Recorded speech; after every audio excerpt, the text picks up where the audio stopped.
Hello बच्चों, good morning. Physics online class में आप सभी का स्वागत है। पिछले लेक्चर में हमने पढ़ा था वैद्युत द्विध्रुव के बारे में। उसके कारण हमने विद्युत क्षेत्र की तीव्रता भी याद की थी, अक्ष पर याद की थी, Kp/2 Kp/r³ आया था, और निरक्ष पर भी हमने विद्युत क्षेत्र की तीव्रता का मान याद किया था, Kp/r³ आया था। इसके बाद हम वैद्युत द्विध्रुव से संबंधित एक नया टॉपिक आज पढ़ते हैं, और वो टॉपिक का नाम है एक समान विद्युत क्षेत्र में रखे वैद्युत द्विध्रुव पर लगने वाला बल एवं बल आघूर्ण। यानी कि हम एक समान विद्युत क्षेत्र में एक वैद्युत द्विध्रुव को रखेंगे, और वैद्युत द्विध्रुव को रखेंगे तो उस पर लगने वाला बल और बल आघूर्ण का मान हमको यहाँ पे क्या करना है, याद करना है। किसका मान याद करना है? बल और बल आघूर्ण का। तो इसके लिए हम सारी चीजें हमारे पुराने काम में आएंगी जो हम पढ़ चुके हैं, नया इसमें कुछ भी नहीं है। देखिए, इस टॉपिक को सॉल्व करने के लिए सबसे पहले टॉपिक के अनुसार हम चलते हैं। हमारा टॉपिक है एक समान विद्युत क्षेत्र। तो हमको यहाँ पर क्या करना पड़ेगा? एक समान विद्युत क्षेत्र बनाना पड़ेगा। और एक समान विद्युत क्षेत्र कब होता है? मैंने आपको बताया था, अगर विद्युत बल रेखाएं दूर दूर होती हैं तो वहां तीव्रता का मान क्या होगा? ज्यादा। जहां विद्युत बल रेखाएं दूर दूर होती हैं वहां तीव्रता का मान कम होता है, और जहां विद्युत बल रेखाएं पास पास होती हैं वहां तीव्रता का मान अधिक होता है, और जहां विद्युत बल रेखाएं समान दूरी पर होती हैं वहां तीव्रता का मान क्या होता है? एक समान होता है। तो हम यहाँ पर विद्युत बल रेखाएं खींचेंगे, और वो भी कौन सी दूरी पर? एक समान दूरी पर। तो वहां विद्युत क्षेत्र की तीव्रता का मान क्या होगा? एक समान। जैसे कि देखो,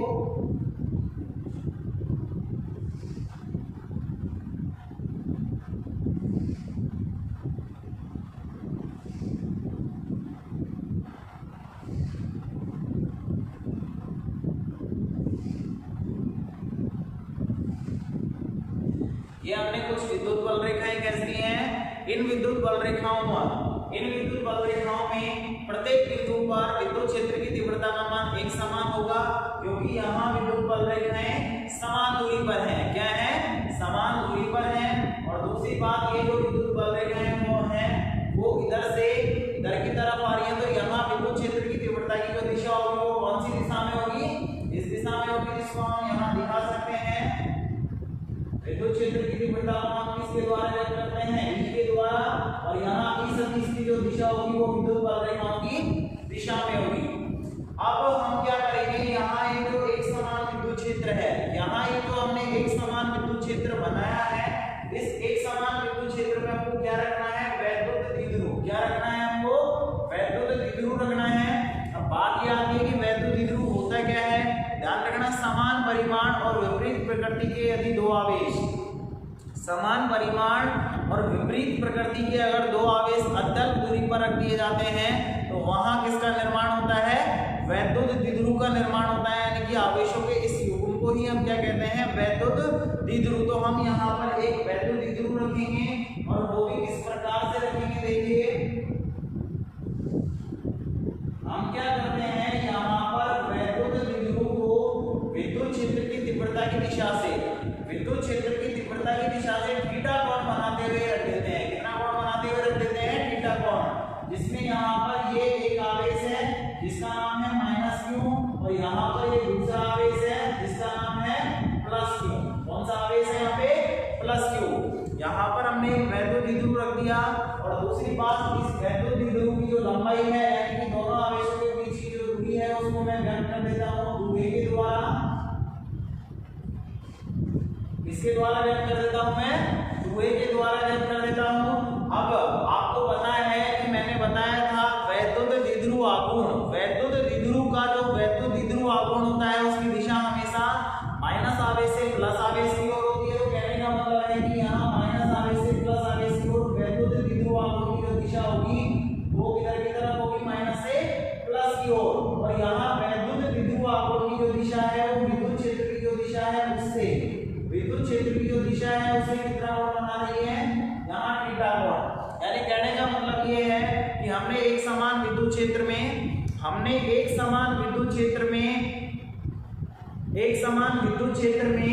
वैद्युत द्विध्रुव को थीटा कोण बनाते हुए रख दिया है। और यहाँ वैद्युत द्विध्रुव में जो दोनों आवेश हैं, प्रत्येक आवेश का जो परिमाण है वो स्मॉल q है और वैद्युत द्विध्रुव की जो लंबाई है वो कितनी है 2a है। अब आपको ये पता लगाना है कि यहाँ इस वैद्युत द्विध्रुव में इस विद्युत क्षेत्र के कारण लगने वाले बल का मान कितना होगा। क्या होगा, इस विद्युत क्षेत्र में रखे हुए वैद्युत द्विध्रुव पर लगने वाले बल का मान कितना होगा। तो देखो मैंने आपको बताया था कि वैद्युत द्विध्रुव में केवल दो आवेश है, एक तो प्लस q आवेश है और दूसरा माइनस q आवेश है। दोनों आवेशों पर अगर लगने वाले बल की हम बात करें तो मैंने आपको इससे पहले वाले लेक्चर में बताया था, अगर एक समान विद्युत क्षेत्र में कोई प्लस q आवेश रखा हुआ है तो उस पर हमेशा बल की जो दिशा होती है, लगने वाला जो बल होता है उसकी दिशा हमेशा विद्युत क्षेत्र की दिशा में होती है और माइनस q आवेश पर विपरीत दिशा में होती है। वो किस तरीके से होती है उसे अगर आपको देखना है तो पिछले लेक्चर को खोल के देखिए। ध्यान रखना, प्लस q आवेश पर हमेशा बल की जो दिशा होती है, विद्युत क्षेत्र के कारण लगने वाला जो बल होता है उसकी दिशा हमेशा विद्युत क्षेत्र की दिशा में होगी और माइनस q आवेश पर लगने वाले बल की दिशा विद्युत क्षेत्र के विपरीत दिशा में होगी। तो कहने का मतलब ये है यहाँ प्लस q आवेश पर, इस प्लस q आवेश पर इस विद्युत क्षेत्र के कारण लगने वाला जो बल होगा उसकी दिशा विद्युत क्षेत्र की दिशा में होगी, यानी कि इस दिशा में होगी। और इस दिशा में इस बल को मैं नाम दे देता हूँ प्लस q आवेश पर लगने वाला जो बल है इसको मैं नाम दे देता हूँ F1। क्या नाम दे देता हूँ F1। अगर मैं इसको परिमाण के रूप में यहाँ लिखता हूँ तो इसका परिमाण का जो मान होगा वो कितना होगा, F बराबर फॉर्मूला क्या होता है, विद्युत क्षेत्र में रखे आवेश पर लगने वाले बल का फॉर्मूला क्या होता है, F बराबर QE। Q का मतलब जिस आवेश पर लगने वाला बल है वो आवेश आ जाएगा और E का मतलब विद्युत क्षेत्र की तीव्रता। तो यहाँ F1 बराबर इस आवेश पर लगने वाले बल का परिमाण हम ज्ञात कर रहे हैं। तो F बराबर क्या हो जाएगा, फॉर्मूला प्लस का QE। क्या हो जाएगा, F बराबर QE। अगर इसको हम सदिश के रूप में लिखते हैं तो F1 सदिश बराबर आ जाएगा हमारे पास QE सदिश। क्या आ जाएगा, अगर सदिश के रूप में हम लिखते हैं तो F1 बराबर F1 सदिश बराबर F1 के ऊपर सदिश का चिन्ह रहेगा और दूसरा E के ऊपर भी किसका चिन्ह रहेगा, सदिश का चिन्ह।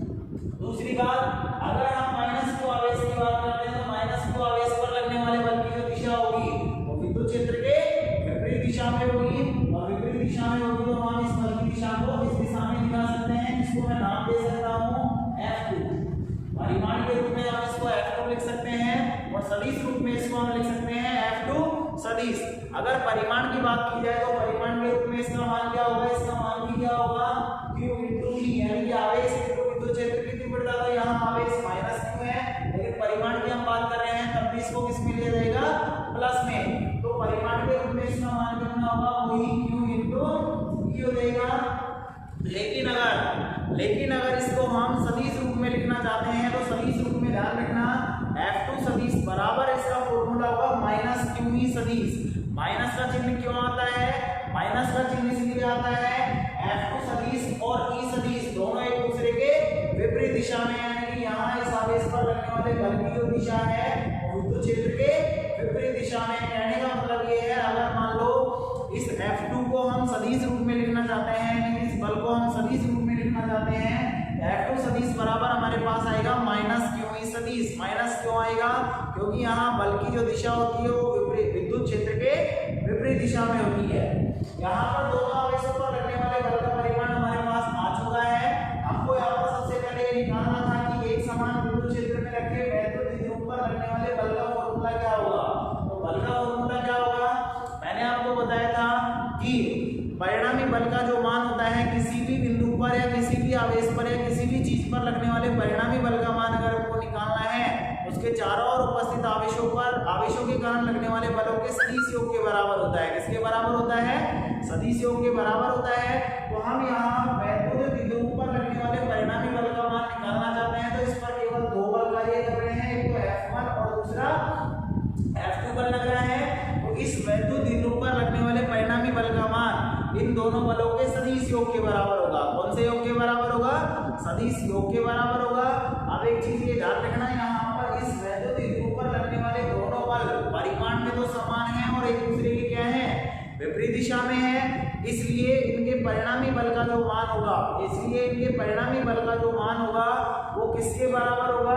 ध्यान रखना, दोनों बल एक दूसरे के विपरीत विपरीत दिशा में होने के कारण अगर एक को प्लस में लिया जाएगा तो दूसरे को किस में लिया जाएगा, माइनस में लिया जाएगा। ध्यान रखना, अगर दोनों बल एक ही दिशा में होते तो दोनों के योग के बराबर होता, लेकिन यहाँ दोनों बल विपरीत दिशा में होने के कारण एक को प्लस में लिया जाएगा तो दूसरे को माइनस में लिया जाएगा। तो हम यहाँ लिख सकते हैं,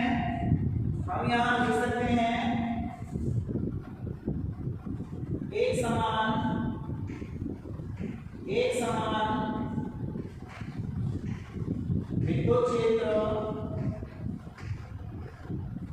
समान विद्युत क्षेत्र की सदिश में थीटा कोण पर रखे वैद्युत द्विध्रुव पर लगने वाला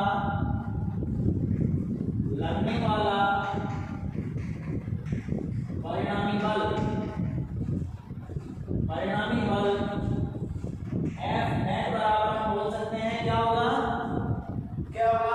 एक बल को अगर प्लस में लिया जाएगा तो दूसरे बल को हम माइनस में लेंगे, और माइनस में क्यों लेंगे, विपरीत दिशा में होने के कारण। तो यहाँ F नेट का जो मान है वो क्या आ जाएगा, F1 माइनस F2।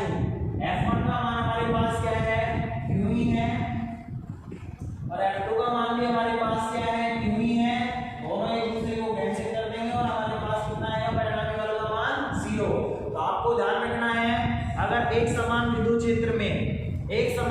क्षेत्र में रखे हुए वैद्युत द्विध्रुव पर लगने वाले परिणामी बल का मान आपसे पूछा जाता है, तो वैद्युत द्विध्रुव पर लगने वाले परिणामी बल का मान कितना होगा, 0 होगा। और वो 0 क्यों होगा, क्योंकि वैद्युत द्विध्रुव में दोनों आवेशों पर लगने वाले बल परिमाण में समान होते हैं और दिशा में विपरीत होते हैं, जिसके कारण दोनों एक दूसरे को कैंसिल कर देते हैं, और यहाँ पर लगने वाले परिणामी बल का मान हमारे पास कितना आता है, 0 आता है। एक समान विद्युत क्षेत्र E में रखे हुए वैद्युत द्विध्रुव पर लगने वाले परिणामी बल का मान कितना होता है, 0 होता है। कितना होता है, 0। अब हम आगे हमारे टॉपिक को लेकर चलते हैं। हमारा टॉपिक आगे है, हमसे इस टॉपिक में 2 चीजें पूछी गई थी। क्या क्या पूछा गया था, एक तो द्विध्रुव पर लगने वाला बल और दूसरा पूछा गया था बल आघूर्ण। तो बल का मान तो हमारे पास कितना आता है, 0 आता है। अब हमको यहाँ पे याद करना है बल आघूर्ण का मान। किसका मान याद करना है, बल आघूर्ण का मान। तो बल आघूर्ण का मान किस तरीके से याद करेंगे, बल आघूर्ण का मान हम किस तरीके से याद करेंगे, तो इसके लिए हमने 11th क्लास में बल आघूर्ण का एक फॉर्मूला पढ़ा था। और बल आघूर्ण का फॉर्मूला क्या पढ़ा था, बल आघूर्ण को टॉ के द्वारा व्यक्त किया जाता है। किसके द्वारा व्यक्त किया जाता है, टॉ के द्वारा व्यक्त किया जाता है। और इसका फॉर्मूला होता है बल आघूर्ण बराबर बल इंटू आघूर्ण भुजा। बल यहाँ पर परिमाण के रूप में लिया जाता है इंटू आघूर्ण भुजा। अभी बताऊंगा मैं आघूर्ण भुजा क्या होती है। तो हम यहाँ पर सेकंड नंबर पे याद करते हैं बल आघूर्ण। तो हम पॉइंट डाल देते हैं बल आघूर्ण, बल आघूर्ण। देखिए बल आघूर्ण का मान किस तरीके से याद करेंगे, बल आघूर्ण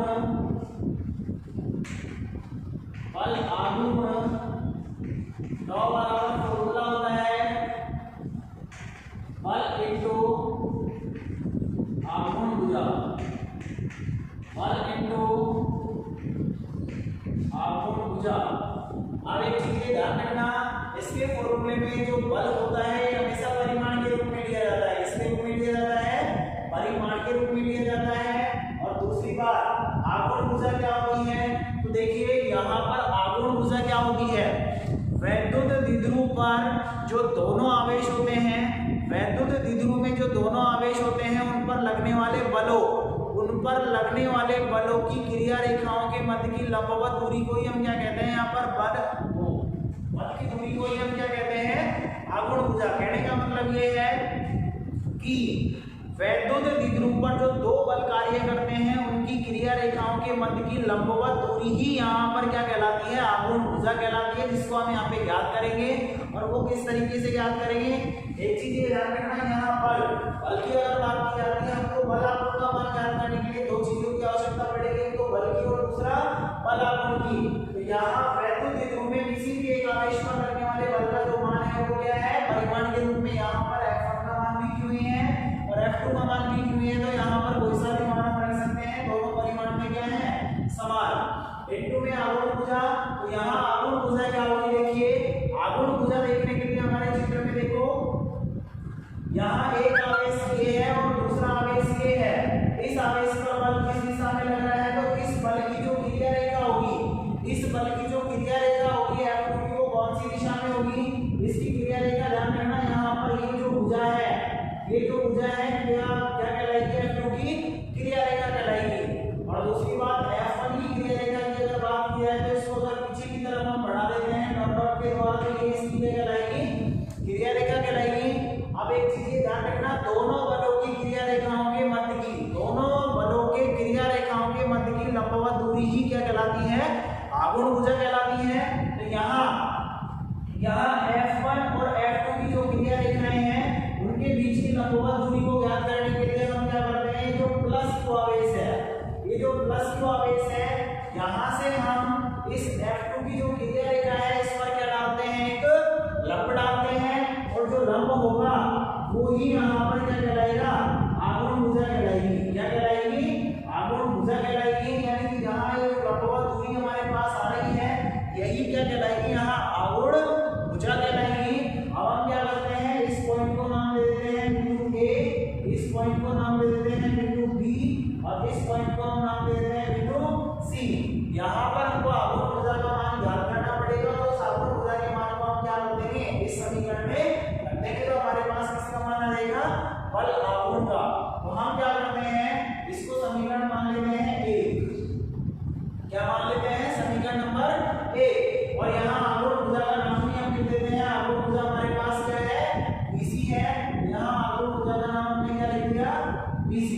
अब देखिए यहाँ इसको मान लिया मैंने समीकरण नंबर एक, हमको आगुण भुजा का मान निकालना है, तो चित्र से, चित्र में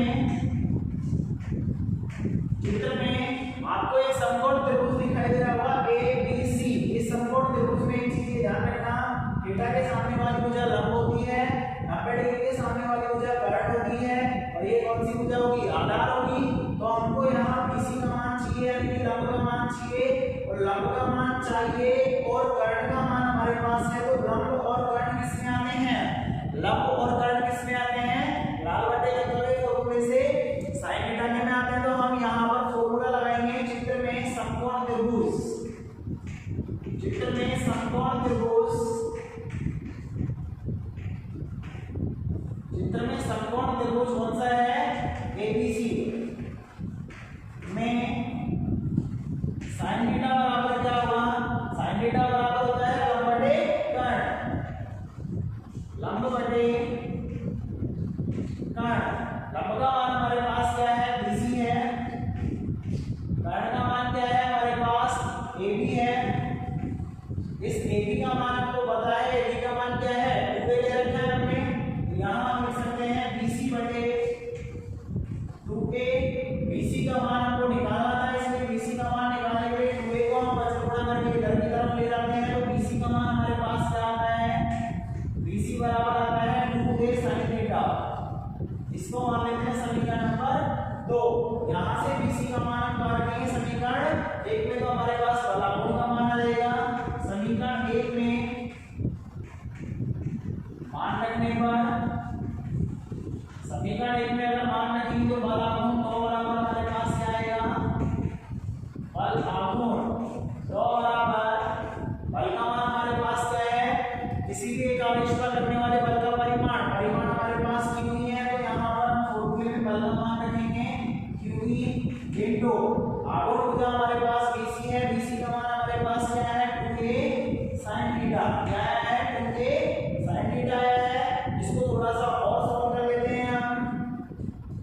अगर हम इस 2a को, अगर हम इस 2a को इस q के साथ लिखते हैं तो कोई फर्क नहीं पड़ेगा, q इंटू 2a, और बाकी जो चीज बच गई इसको हम ऐसे कैसे लिख देते हैं, e sin थीटा। यानी कि इस समीकरण को हम ऐसा लिख सकते हैं। अब देखिए यहाँ पे q इंटू 2a किसका फॉर्मूला बन रहा है, मैंने आपको बताया था वैद्युत द्विध्रुव का एक वैद्युत द्विध्रुव आघूर्ण भी होता है, जिसको हम p के द्वारा व्यक्त करते हैं, और उसका फॉर्मूला होता है आवेश इंटू आवेशों के बीच की दूरी, और आवेश परिमाण के रूप में होता है। यहाँ पर जो हमने वैद्युत द्विध्रुव लिया है, इसमें प्रत्येक आवेश का जो परिमाण है वो q वो कितनी है 2a, तो यहाँ b का जो मान आएगा हमारे पास वो क्या आएगा q into 2a, कितना आएगा q into 2a, तो यहाँ हम q into 2a की जगह क्या लिख सकते हैं p लिख सकते हैं, तो फॉर्मूला हमारा बन जाएगा टॉ बराबर p की sin थीटा, इसको हम मान लेते हैं समीकरण नंबर 3, और यहाँ हमने p को क्या लिखा है q into 2a। ये जो हमारे पास फॉर्मूला आया है वो किसका फॉर्मूला है, एक समान विद्युत क्षेत्र में थीटा कोण पर रखे वैद्युत द्विध्रुव पर लगने वाले बल आघूर्ण का जो मान होता है वो क्या होता है दो बराबर p e sin थीटा। ध्यान रखना यहाँ p होता है वैद्युत द्विध्रुव आघूर्ण, e होता है विद्युत क्षेत्र की तीव्रता, और थीटा यहाँ पे होता है p सदिश और e सदिश के मध्य का कोण। क्या होता है p सदिश और e सदिश के मध्य का कोण। मैंने आपको बताया था कि यहाँ p सदिश की जो दिशा होती है माइनस आवेश से प्लस आवेश से, तो यानी कि जो p सदिश की दिशा है, और e सदिश की अगर दिशा की बात करें तो विद्युत क्षेत्र की तीव्रता की दिशा विद्युत वक्ररेखाओं की दिशा में होगी, यानी कि यहाँ e सदिश की दिशा ये है, और इन दोनों के बीच में बनने वाला जो कोण है वो क्या है थीटा। ध्यान रखना, इसको हम लिख भी देते हैं यहाँ थीटा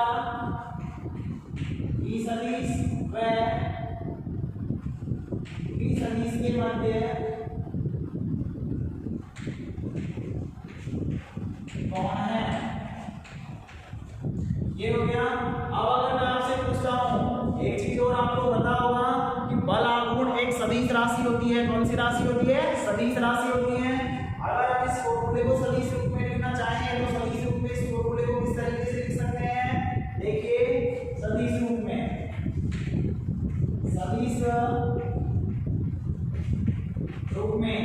यहाँ टॉ एक सदिश राशि है, बल आघूर्ण तो इसके ऊपर वेक्टर का चिन्ह रहेगा बराबर, यहाँ वैद्युत द्विध्रुव आघूर्ण भी एक सदिश राशि होती है और विद्युत क्षेत्र की तीव्रता भी एक सदिश राशि होती है, और जब भी कोई दो सदिश एक साथ गुणा में आ जाते हैं, या तो वहां सदिश गुणा होगा या फिर वहां अदिश गुणा होगा। सदिश गुणा में sin थीटा आता है, अदिश गुणा में क्या आता है cos थीटा, तो यहाँ पर sin थीटा है, इसका मतलब बीच में किसका चिन्ह आएगा सदिश गुणा में, यानी क्रॉस का चिन्ह आएगा, तो फॉर्मूला होगा हमारा टॉ सदिश बराबर p सदिश क्रॉस p सदिश। यहाँ ये फॉर्मूला किसका होता है बल आघूर्ण के सदिश रूप का। तो यहाँ ये हमारा पॉइंट था, इसमें हम कंडीशन भी लगा सकते हैं, इसमें हम कंडीशन क्या लगा सकते हैं समीकरण 3 में, जब थीटा बराबर 0 डिग्री हो, जब थीटा बराबर 90 डिग्री हो, जब थीटा बराबर 180 डिग्री हो। तो देखिए कंडीशन फर्स्ट, जब थीटा बराबर 0 डिग्री या 180 डिग्री हो, 0 डिग्री या 180 डिग्री का मतलब क्या है, 0 डिग्री का मतलब तो है जो वैद्युत द्विध्रुव किस तरीके से रखा हुआ है वो विद्युत क्षेत्र की दिशा में रखा हुआ हो, वो विद्युत क्षेत्र की दिशा में अगर रखा हुआ है, यानी कि वैद्युत द्विध्रुव अगर इस तरीके से रखा हुआ हो, अगर वैद्युत द्विध्रुव इस तरीके से रखा हुआ हो, यानी कि विद्युत क्षेत्र की तीव्रता की दिशा में रखा हुआ हो, तो उस पर लगने वाले बल आघूर्ण का मान कितना होगा। वैसे तो आपको साफ दिखाई दे रहा है, अगर वैद्युत द्विध्रुव इस तरीके से रखा हुआ है तो इस वाले आवेश पर, यानी कि प्लस क्यू आवेश यहाँ पर होगा और माइनस क्यू आवेश यहाँ पर होगा, प्लस क्यू आवेश पर बल इस दिशा में लगेगा और माइनस क्यू आवेश पर बल इस दिशा में लगेगा, और जब दोनों बल इस वैद्युत द्विध्रुव को एक दूसरे के विपरीत दिशा में खींचेंगे तो क्या ये घूम सकता है, क्या आघूर्ण कर ही नहीं सकता है। इसका मतलब बल आघूर्ण का मान कितना आएगा हमारे पास 0। वैसे हम फॉर्मूले से भी इसको हम देख सकते हैं, देखिए समीकरण 3 से, समीकरण 3 में अगर मान रखेंगे हमारे पास आएगा टॉ बराबर p e sin, यहाँ 0 रखेंगे sin 0 का मान भी 0 होता है, और यहाँ 180 रखेंगे थीटा का मान, तो sin 180 का मान भी कितना होता है 0, तो हमारे पास टॉ बराबर कितना आएगा 0। ध्यान रखना थीटा बराबर 0, थीटा बराबर 180 की डिग्री में, थीटा बराबर 0 डिग्री या 180 की डिग्री में, यहाँ वैद्युत द्विध्रुव जो है वो बल आघूर्ण 0 होगा उसका, यानी कि वो आघूर्ण नहीं करेगा। सेकंड कंडीशन हम लेते हैं, जब थीटा बराबर 90 डिग्री हो, जब थीटा बराबर 90 डिग्री हो, तो 90 डिग्री की कंडीशन में यहाँ वैद्युत द्विध्रुव आसानी से घूम सकता सकता है, यानी कि आघूर्ण कर सकता है। अगर इस तरीके से रखा होगा वैद्युत द्विध्रुव 90 डिग्री के कोण पर, एक आवेश इसको, एक बल इसको इस तरीके से खींचेगा, दूसरा बल इस तरीके से खींचेगा, तो आसानी से घूर्णन कर सकता है। तो बल आघूर्ण का मान यहाँ पर 0 नहीं होगा और कितना होगा, देखिए कोई समीकरण 3 में अगर बीटा का मान 90 रखेंगे तो sin 90 का मान कितना है, 1 आएगा। तो फॉर्मूला टॉ बराबर हमारे पास आ जाएगा P * E। समीकरण 3 से टॉ बराबर हमारे पास क्या आ जाएगा, P * E। ये हमारा टॉपिक होता है एक समान बिंदु क्षेत्र में रखे वैद्युत द्विध्रुव पर लगने वाला परिणामी बल का मान हमारे पास 0 आया है और बलागुण का मान हमारे पास क्या आया है, टॉ बराबर PE sin थीटा। क्या कहना, थीटा बराबर यहाँ पर क्या होता है, P सदिश और E सदिश के मध्य का कोण होता है। इसे नोट कर लीजिए।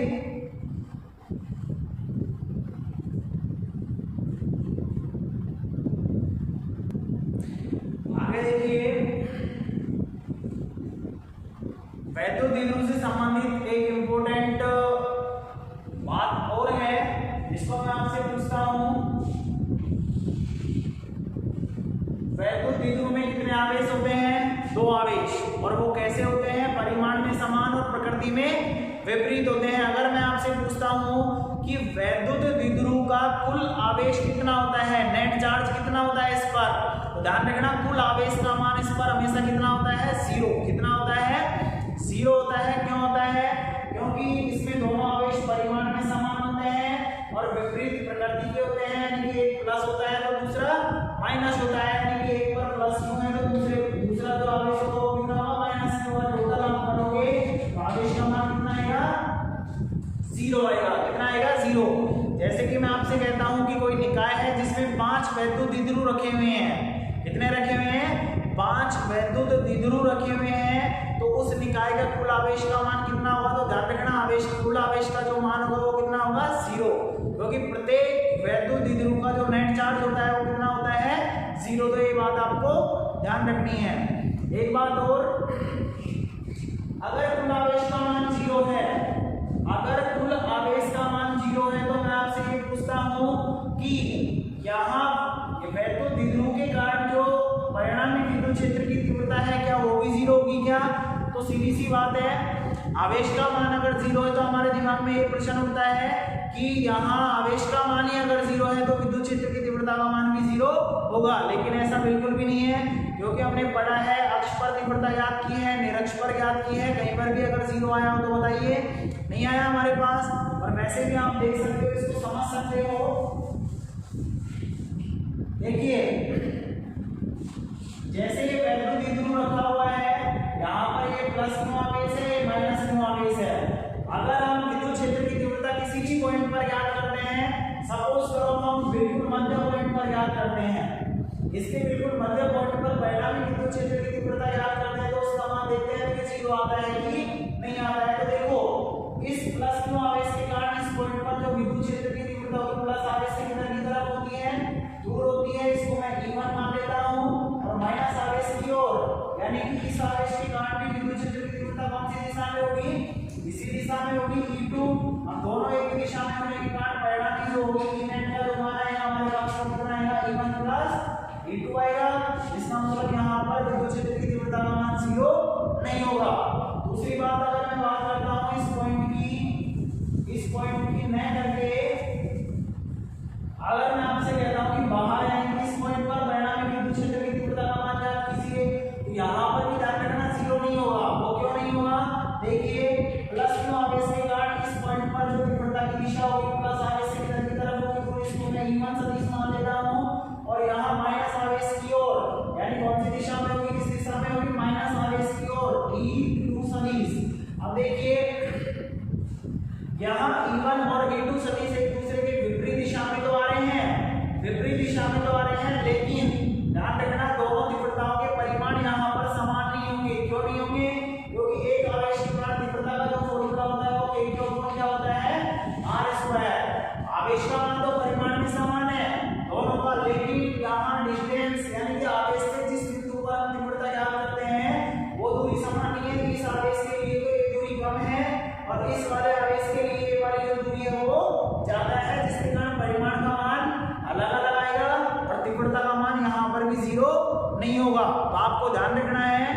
वैद्युत द्विध्रुव का नेट चार्ज यानी कि कुल आवेश का मान तो 0 होता है, लेकिन इसके कारण किसी भी पॉइंट पर परिणामी विद्युत क्षेत्र की तीव्रता का मान 0 नहीं होता है। Thank you.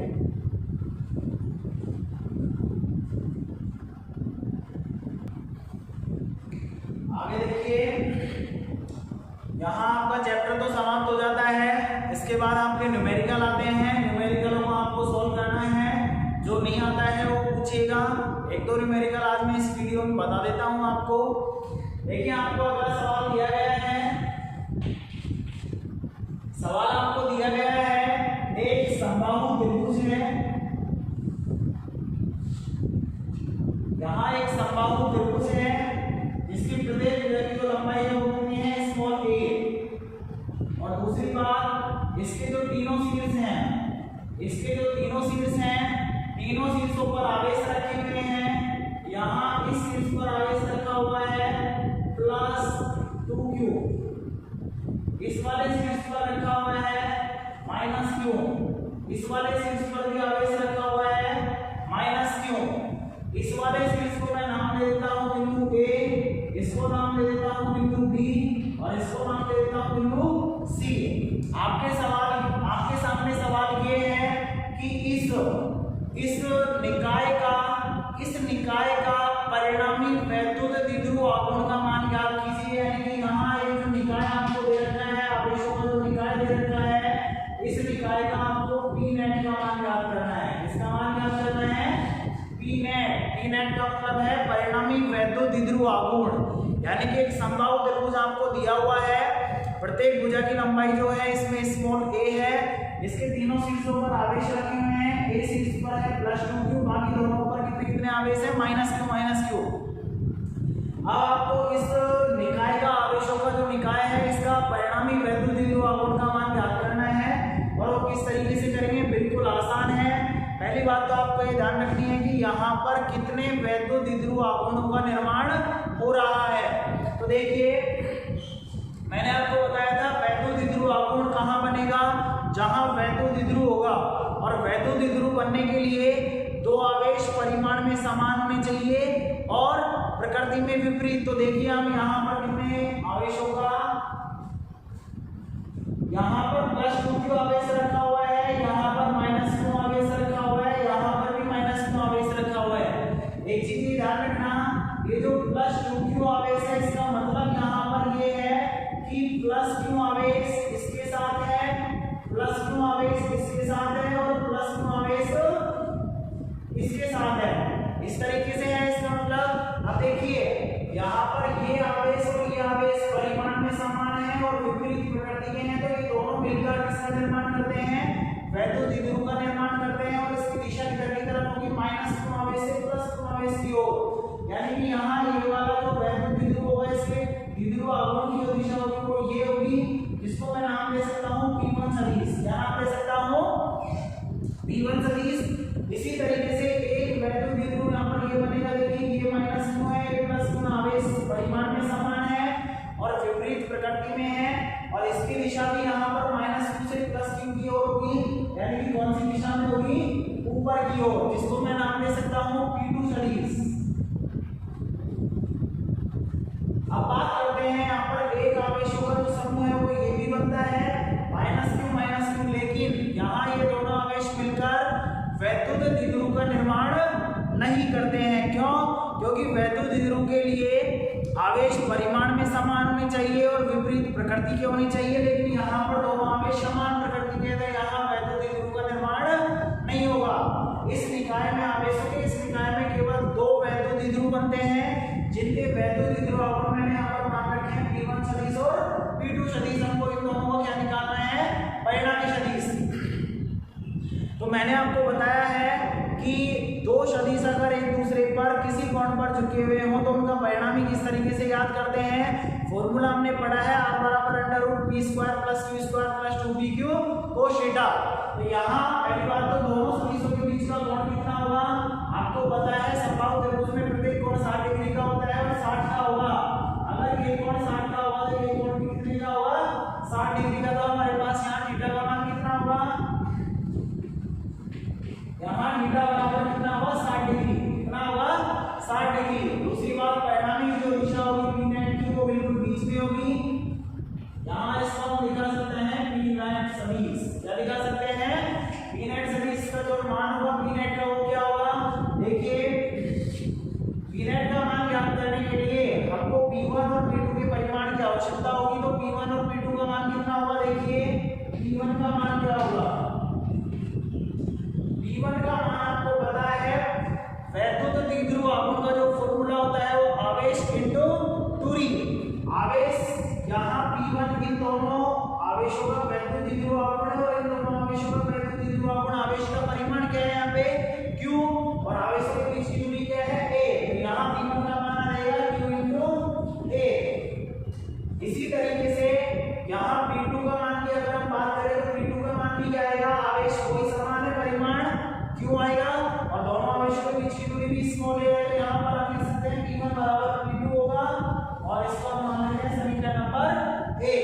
हमारे पास P नेट में जो मान आएगा वो क्या आएगा, P नेट बराबर under root P1 square plus P2 square plus 2P1 P2 cos theta. Theta की जगह हमारे पास कितना है 60 डिग्री है, तो यहाँ पे 60 डिग्री आपको पता है P1 बराबर P2 है। तो हम यहाँ लिख सकते हैं समीकरण 1 से P नेट बराबर P2 की जगह हम P1 रखेंगे तो देखिए P1 square plus P1 square, यहाँ भी P1 रखेंगे तो P1 इंटू P1 क्या हो जाएगा 2P1 स्क्वायर और cos 60 का मान कितना होता है 1/2। 2 से 2 यहाँ कैंसिल होगा, अंडर रूट आएगा P1 square plus P1 square plus P1 square, ये आ जाएगा हमारे पास अंडर रूट 3 P1 स्क्वायर। इसको सॉल्व करेंगे तो ये आएगा हमारे पास अंडर रूट 3 P1। P1 का मान हमारे पास समीकरण 1 में है, समीकरण 1 से रख लो, समीकरण 1 से P नेट बराबर हमारे पास क्या आएगा under root 3 Q into A। ये हमारा क्या होगा आंसर होगा, क्या होगा आंसर, इसे नोट कर लो।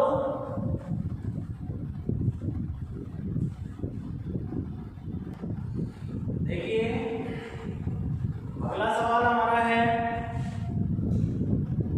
दो समान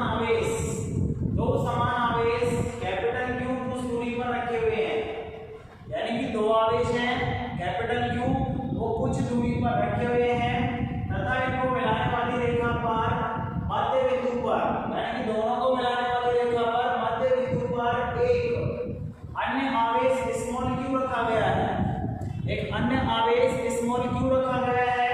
तो इसका मान व प्रकृति क्या होगी, यानी कि स्मॉल q का आपको मान निकालना है और वो भी कंडीशन दी गई है कब निकालना है, जबकि निकाय कौन सी अवस्था में रहे, संतुलित अवस्था में। कौन सी अवस्था में रहे, संतुलित अवस्था में।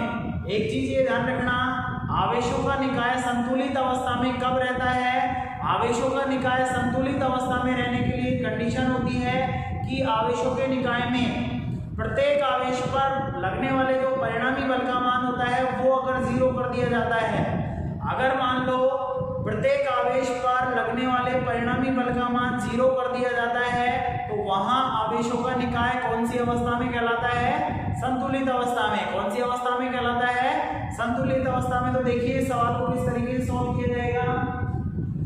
सबसे पहले दो आवेश दिए गए हैं और वो कुछ दूरी पर रखे हुए हैं, और कौन सा आवेश है, कैपिटल Q। जहां एक आवेश हम ये मान लेते हैं कैपिटल Q और एक आवेश हम ये मान लेते हैं कैपिटल Q, कुछ दूरी पर रखे हुए हैं, दूरी का मान हमको दिया नहीं है तो हम यहाँ पर मान लेते हैं इसको r दूरी पर रखे हुए हैं। कितनी दूरी पर रखे हुए हैं, स्मॉल r दूरी पर। अब बात की गई है कि इसके मध्य बिंदु पर दूसरा आवेश स्मॉल q रखा गया है, तो मध्य बिंदु का मतलब है कि यहाँ मध्य पॉइंट में इसको पॉइंट नाम दे देते हैं, a इसको पॉइंट नाम दे देते हैं, b इसको पॉइंट नाम दे देते हैं, o। अब ये जो मध्य बिंदु है इसकी मध्य बिंदु का मतलब ये है कि इस बिंदु की a से जो दूरी है वो r/2 है और बिंदु b से भी जो दूरी है वो कितनी है, r/2। कितनी है, r/2। इस मध्य बिंदु O पर कौन स्मॉल क्यू। कौन सा आवेश रखा हुआ है? Small Q. अब वो कह रहा है कि स्मॉल क्यू का मान क्या होगा? जबकि निकाय संतुलित अवस्था में रहेगा। एक चीज ध्यान रखना, इस निकाय में तीन आवेश हैं, capital Q, small Q, capital Q. अगर तीनों आवेशों पर लगने वाले परिणामी बल का मान, प्रत्येक आवेश पर या तीनों आवेशों पर लगने वाले परिणामी बल का मान अगर शून्य है, तो यहाँ ये जो निकाय है वो कौन सी अवस्था में कहलाएगा? कौन सी अवस्था में कहलाएगा? संतुलित अवस्था में। तो हमारा सवाल ये कह रहा है कि निकाय संतुलित अवस्था में है, उसके लिए स्मॉल क्यू का मान क्या होगा? तो इसको सॉल्व करने के लिए हम क्या करेंगे? या तो इस आवेश पर या इस आवेश पर, कोई से भी एक आवेश पर लगने वाले परिणामी बल का मान ज्ञात करो और उसको 0 के बराबर में रख दो। हमारे पास किसका मान रहेगा? स्मॉल क्यू का मान रहेगा। लेकिन इस आवेश पर परिणामी बल का मान 0 परिणामी बल का मान निकालकर 0 मत रखना, अन्यथा यहाँ पर हमारे पास क्यू का मान 0 नहीं आएगा, क्योंकि यहाँ क्यू का मान हमारे पास नहीं है। इसलिए या तो इस आवेश पर परिणामी का मान 0 रखो या फिर इस पर परिणामी बल का मान 0 रखो। तो हम यहाँ पर कोई सा भी एक आवेश ले लेते हैं। सपोज करो हम ये वाला आवेश लेते हैं, इस पॉइंट को मैं थोड़ा नीचे लिख देता हूँ। इस वाले आवेश पर लगने वाले परिणामी बल का मान निकालकर हम उसको 0 के बराबर में रख देंगे, क्योंकि निकाय यहाँ पर संतुलित अवस्था में है। तो हमारे पास स्मॉल क्यू का मान आएगा। तो देखिए हमने एक टॉपिक पढ़ा था, किसी भी आवेश पर लगने वाले परिणामी बल का मान उसके चारों ओर उपस्थित आवेशों के कारण लगने वाले बलों के सदिश योग के बराबर होता है। तो यहाँ इस आवेश पर लगने वाले परिणामी बल का मान याद करने के लिए इसके चारों ओर कितने आवेश हैं? स्मॉल क्यू है और कैपिटल क्यू है। इन दोनों आवेशों के कारण इस आवेश पर बल लगेगा और वो कौन कौन सी दिशा में लगेगा? देखिए ये प्लस आवेश है और प्लस आवेश से हमेशा बल कौन सी दिशा में होता है? दूर। प्लस आवेश से दूर, या कहने का मतलब ये है प्लस प्लस के बीच में ये वाला आवेश इस वाले आवेश को प्रतिकर्षित करेगा, यानी कि दूर भगाएगा। तो इस दिशा में बल लगेगा, जिसको मैं नाम दे सकता हूँ, जो ऊपर रखा हुआ है। तो एफ ओ सदिश क्या नाम दे सकता हूँ? एफ ओ सदिश नाम दे सकता हूँ। दूसरी बात बिंदु बी पर जो आवेश है ये भी प्लस है और ये भी प्लस है, तो ये इन दोनों के बीच में ये वाला आवेश भी इस आवेश को क्या करेगा? प्रतिकर्षित करेगा। तो कौन सी दिशा में बल लगेगा? इसी दिशा में बल लगेगा, जिसको मैं व्यक्त कर सकता हूँ किसके द्वारा? बी पर रखा हुआ है, तो एफ बी सदिश के द्वारा। एफ बी सदिश के द्वारा। अब देखिए दोनों जो बल है वो एक ही दिशा में होने के कारण जो परिणामी बल होगा वो इन दोनों के योग के बराबर है, यानी परिणामी भी इसी दिशा में है। एफ नेट परिणामी जो बल होगा वो इन दोनों के योग के बराबर होगा। तो हम यहाँ लिख सकते हैं एफ नेट बराबर एफ ओ प्लस हम लिख सकते हैं एफ बी, यानी दोनों बलों के योग के बराबर होगा। अब आपको पता है निकाय संतुलित अवस्था में है, तो परिणामी का मान आपको क्या रखना पड़ेगा? 0। हम यहाँ रखेंगे चूंकि निकाय संतुलित अवस्था में है, संतुलित अवस्था में है, अतः एफ नेट बराबर क्या होगा? 0। तो हम लिख सकते हैं F O plus F B बराबर 0। अब इन दोनों बलों के मान रख दो। देखिए कौन से बल है? इससे वैद्युत बल है, गुणा बल है। गुणा बल का फॉर्मूला होता है बराबर के Q1 Q2 बटे R स्क्वायर। Q1 Q2 दोनों आवेश होते हैं, के यानी अंतक होता है, और दोनों आवेशों के बीच की दूरी होती है। एफ ओ यहाँ पर ओ बिंदु पर रखे हुए आवेश के कारण बिंदु ए पर रखे हुए आवेश पर लगने वाला बल है, यानी इन दोनों के बीच में लगने वाले बल का फॉर्मूला क्या होगा? के Q1 की जगह कैपिटल Q है, Q2 की जगह स्मॉल q है, बटे R की जगह दोनों आवेशों के बीच की दूरी क्या है? R/2। तो इसका होल स्क्वायर हो जाएगा। तो फॉर्मूला बनेगा हमारे पास के कैपिटल Q स्मॉल q बटे R/2 का होल स्क्वायर प्लस एफ का मान क्या होगा? बी पर रखे आवेश के कारण इस पर लगने वाला बल, दोनों के बीच में लगने वाले बल का फॉर्मूला क्या होगा? के Q1 की जगह Q, Q2 की जगह भी Q बटे R। R का मतलब दोनों के बीच की दूरी क्या है? R। तो यहाँ पे फॉर्मूला हो जाएगा के Q × Q स्क्वायर हो जाएगा बटे R की जगह हमारे पास R ही है, R स्क्वायर बराबर क्या आ जाएगा? 0। इसको हम सॉल्व करके और स्मॉल क्यू का मान निकाल लेते हैं, हमारे पास आंसर आ जाएगा। देखिए इसको हम इधर की तरफ लेकर जाते हैं, बटे r/2 का होल स्क्वायर बराबर इसको अगर इधर की तरफ लेकर आएंगे प्लस से क्या हो जाएगा माइनस pq स्क्वायर बटे r स्क्वायर, k से k कैंसिल होगा, स्मॉल वो कैपिटल Q से एक कैपिटल Q कैंसिल हो जाएगा, एक बचेगा और क्या कैंसिल हो रहा है r स्क्वायर से यहाँ पर r स्क्वायर भी क्या हो जाएगा कैंसिल हो जाएगा। अब देखिए यहाँ पर नीचे 1/2 का होल स्क्वायर बचा है जो कि 1/4 होगा और 4 कहाँ रहेगा ऊपर, इसको हम लिख सकते हैं 4q बराबर हमारे पास क्या बचेगा माइनस कैपिटल Q। हमको मान निकालना था स्मॉल q का, 4 को नीचे में देंगे तो स्मॉल q का जो मान आएगा हमारे पास वो कितना रहेगा -q/4। हमारे पास स्मॉल q की जो प्रकृति है वो ऋणात्मक होती है क्योंकि इसका मान क्या है ऋणात्मक, और इसके मान की अगर बात करें तो मान इसका क्या होगा q/4। ये आपका सवाल है। आज का लेक्चर हम यहीं पर खत्म करते हैं। Thank you.